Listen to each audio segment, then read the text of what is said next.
નમસ્કાર, હું છું કુંજન રાવળ અને આપ જોઈ રહ્યા છો આઝાદ મીડિયા લાઈવ.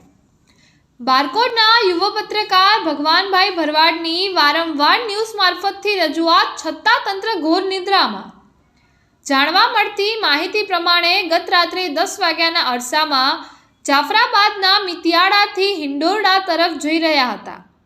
ત્યાં વારમાં ત્યાંથી પસાર થઈ રહેલ મહાકાય પથ્થર ભરેલ ટ્રકમાંથી જીવલેણ પથ્થર પડતા ત્યાંથી પસાર થઈ રહેલા પિયાગો રિક્ષામાં બેઠેલા 4 લોકો, એમાંથી 3 લોકોને સામાન્ય ઈજા થવા પામી છે અને જે હાંકનાર ડ્રાઈવર છે તેમને ગંભીર ઈજા થવા પામી છે.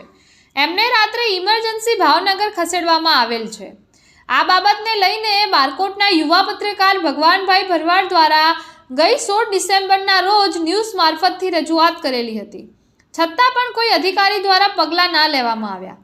એટલે માટે આ બનાવ બનવા પામેલ છે અને આ ટ્રકના માલિકો રાજકીય વર્ગ ધરાવતા હોવાથી આ મામલો ભીનો સકેલી લેવાનો હોય એટલા માટે ત્યાં સ્થળ ઉપર પડેલ મહાકાય જીવલેણ પથ્થર પણ જેસીબીથી ઉપાડતો વિડીયો જોવા મળી રહ્યા છે.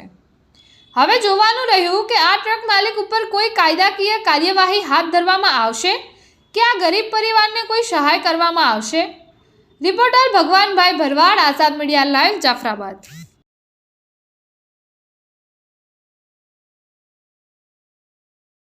ભાઈ ને એક આદમી. કેવું લાગ્યું હતું? હે? કેવું લાગ્યું હતું? 2 આદમી. કેવું લાગ્યું હતું? કઈ ખબર? એમ કહે છે કે ડ્રાઈવરને બહુ લાગ્યું છે. એમ કે ડ્રાઈવરને બહુ લાગ્યું. ક્યાં ના છે? કઈ ખબર? હિંડોળાના ને મિત્યારાના જમાય.